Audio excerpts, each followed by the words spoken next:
Yeah, Lil Wayne got that money on his mind. God serve radio, doing it big, baby. Hold it down. Hey guys, welcome to HipHughes History Global Regions Review. We're going to try to kind of give you the topic of economic systems in the next 10 or 11, 12 minutes and really chop up the historical facts so you can get just a general breeze of what's going on. Probably not enough for a full year course, but maybe if you're studying at the end of the year, it's not a bad idea to check this out. So we're going to look at 3 economic systems, maybe 4, yeah. We're going to look at traditional economic systems, developing then through trade into market-based economic systems, capitalism then, command economic systems, which is like communism, and then mixed economic systems. So each one, just a few minutes, we're going to kind of go over the big idea and then give you some examples of the history and see if that can't hook you up with a better grade. So let me go find a traditional economic system and giddy up, we'll get going. So, traditional economic systems are based basically around agriculture and the barter system. So we don't have cash and we don't have banks yet. So basically kind of an individual kind of farming idea where people are self-sufficient to a certain degree in their communities. So there's not a lot of trade going on, but maybe bartering. So I give you food and maybe you give me chickens. Well, that is food. I don't know, something like that. Lumber, so I can build a bigger chicken roost. But the basic idea is that it is traditional in nature. On the test, I've seen Mesoamerica as kind of a traditional economic system. The spin-off from that, there's always spin-off. If I really should say the big word. The big word is scarcity. In all these economic systems, what you don't have drives you to get it. And if you have a traditional economic system and it's based on agriculture and then you have some problems, like for instance, let's say that you don't have enough water for your crops. Mesoamerica, they developed irrigation systems. Or you don't have good transport in your economic system. You have to build roads. Or they had floating islands that were landlocked by, I think, anchors. I forget what the term is. It's like a Mesomanin or something like that. But it's the idea that they adopted so their economic system worked for them. Neolithic age, you have Egypt, like Nile, Mesopotamia. Rivers are usually geography associated with, the building of that first traditional economic system where people are growing food, they're self-sufficient, their community is their world around them, and it's not too complicated beyond that.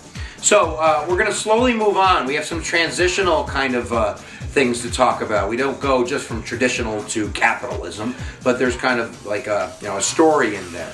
So let me go find a story and I'll be right back to tell it to you. All right. So in the beginning, most of everything is traditional. And then probably as we get towards the Middle Ages, maybe 700 AD, 800 AD, we kind of have different worlds developing within the world.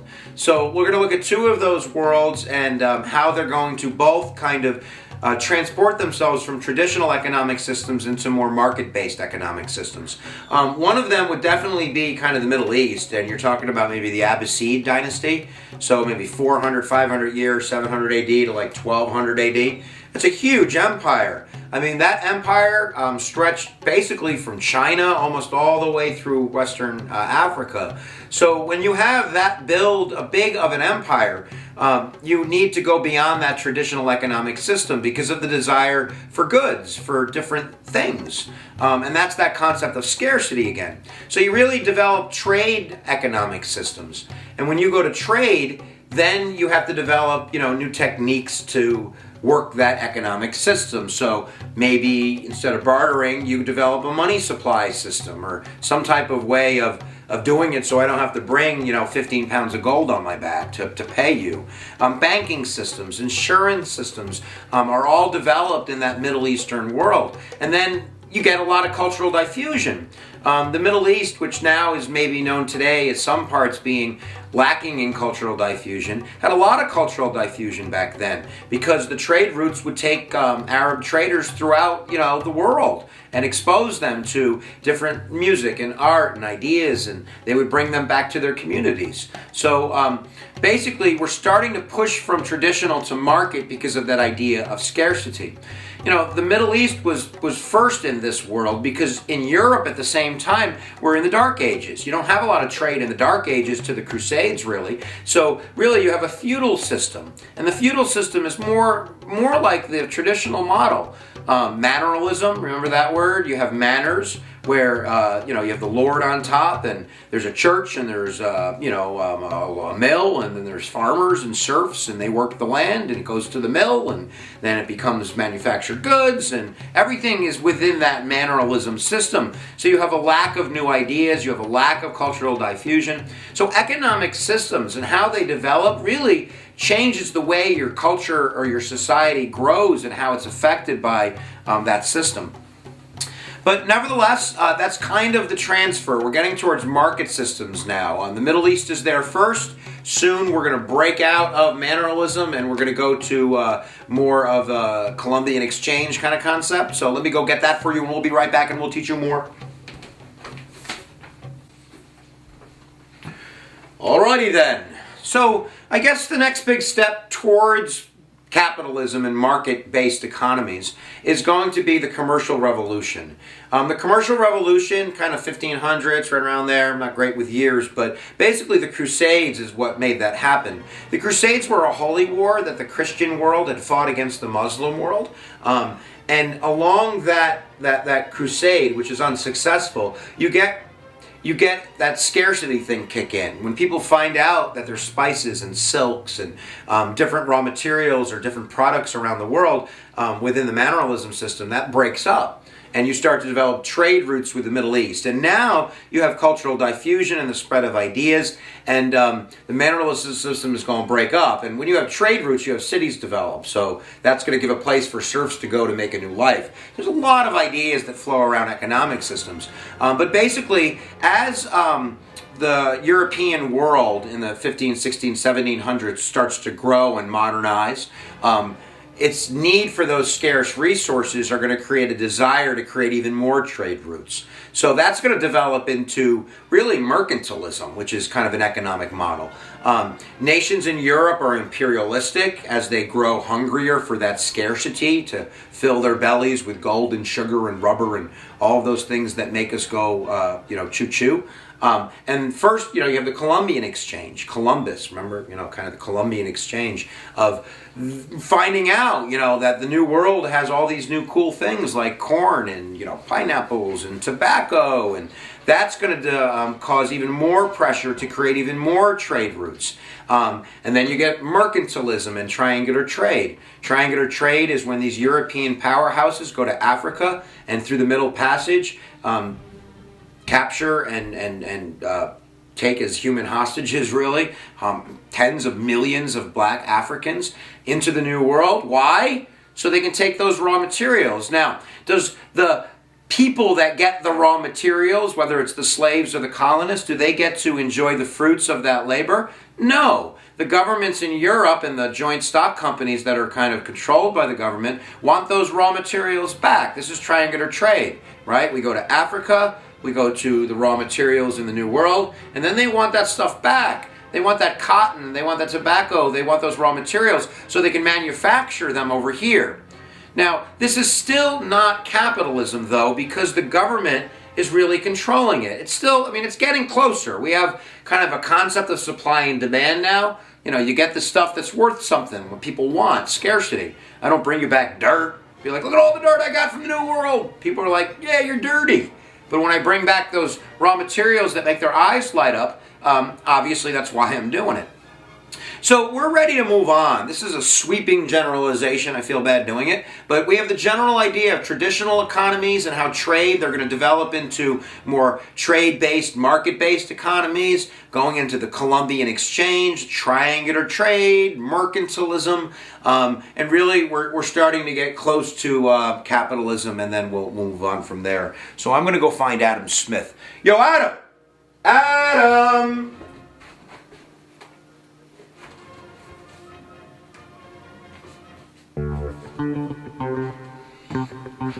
All right, so basically the big change is going to occur kind of in the late 1700s, in the early 1800s, and fundamentally because we're going to have revolutions. We have the American Revolution, the French Revolution, the Glorious Revolution in the 1600s in England, and basically what's occurring at this point is we don't have colonies anymore. So we don't have, triangular trade. I can't go to America and take raw materials because America is going to say, what the hell are you doing here? You're not American.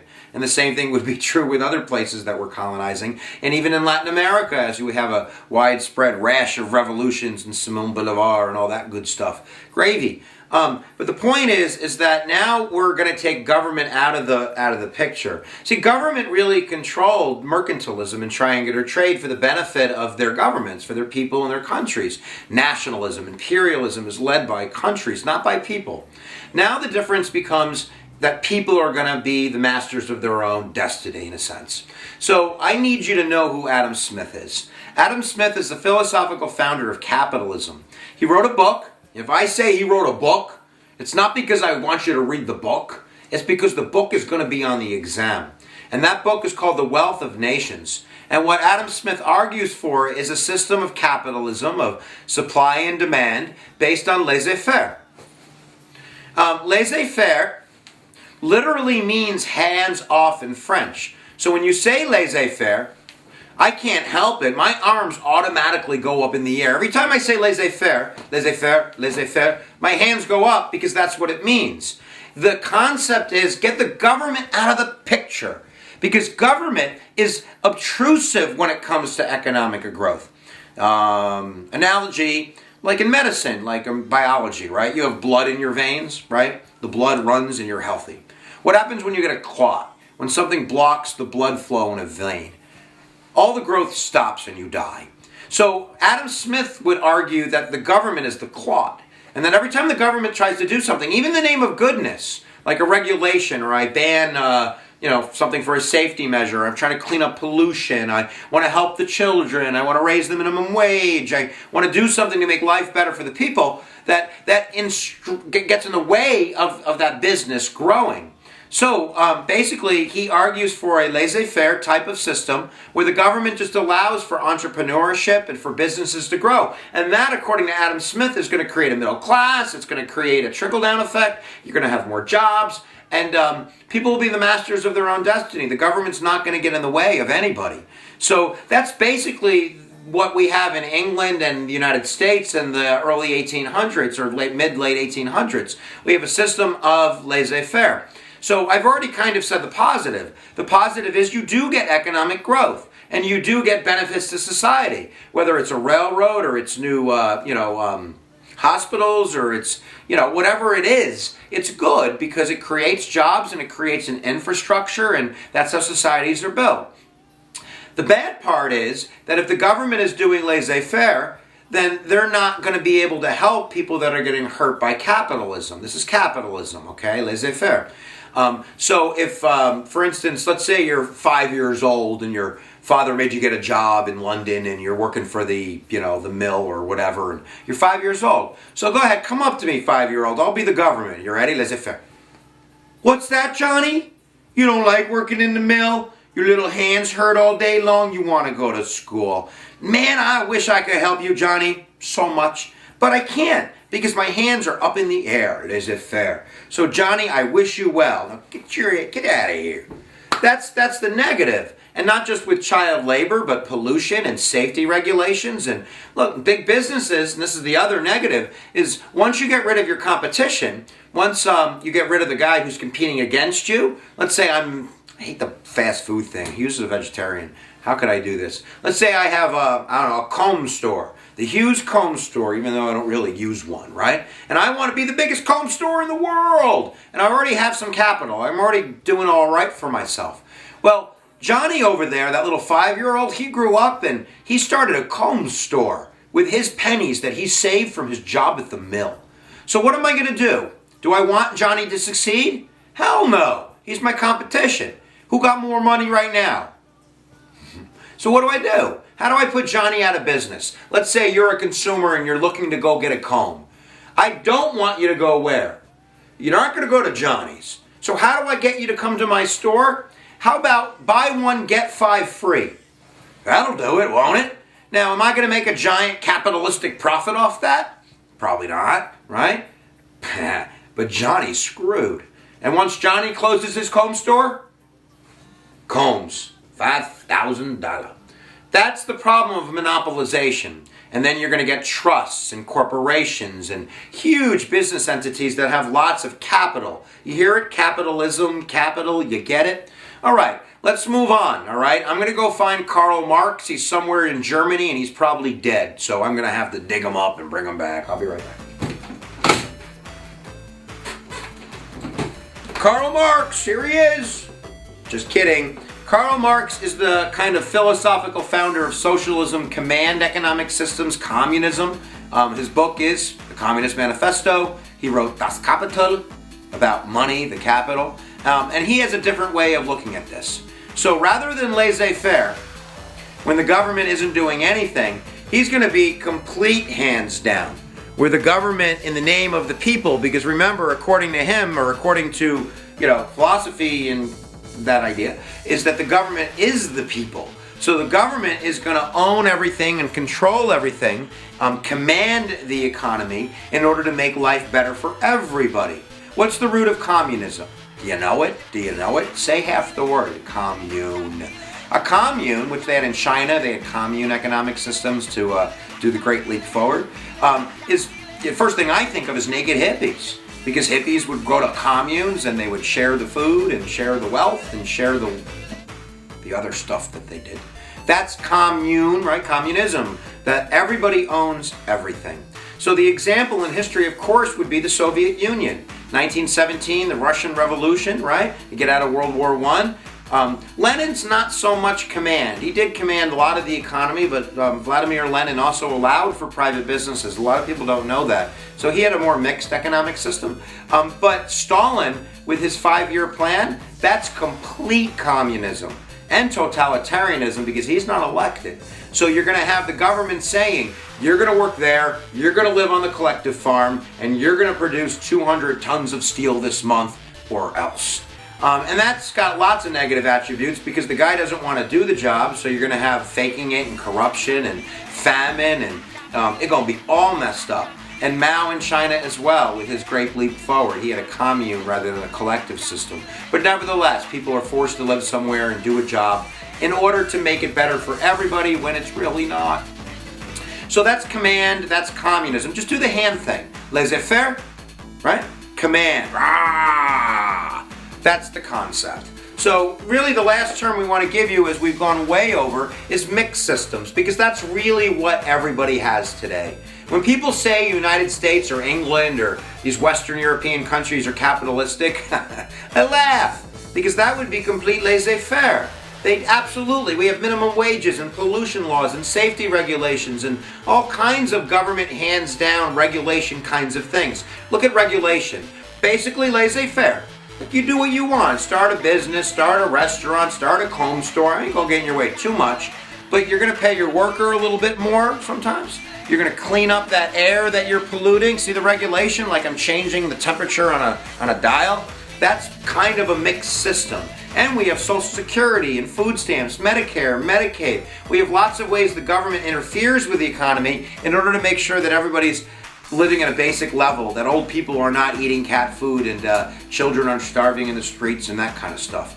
Very few pure systems today. Maybe Cuba's pretty close to being a pure command system, but even China, the Reds, the nation of communism, they have banks and free markets, and my God, Donald Trump makes his shirts over there. Ha, I said it. So there you go. Economic systems. Make sure you have traditional down. Maybe you're going to use Neolithic concepts, or the Nile, or Egyptians, or Mesoamerica. Trade systems, which are getting closer to market systems through, maybe you're going to do the Abbasid dynasty with the Middle East, or you're going to talk a little bit about how feudalism ran into the Columbian exchange, and then triangular trade and that economic system. And then you're going to move into industrialization. And when you get there, you go get Adam for me, all right? Adam Smith, The Wealth of... Do you say it? Do you know it? The Wealth of Nations, laissez-faire.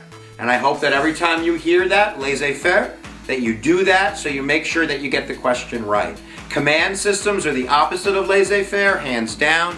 And mixed systems are basically what we have today. Do what you want. $3 an hour? I don't think so. How about $7?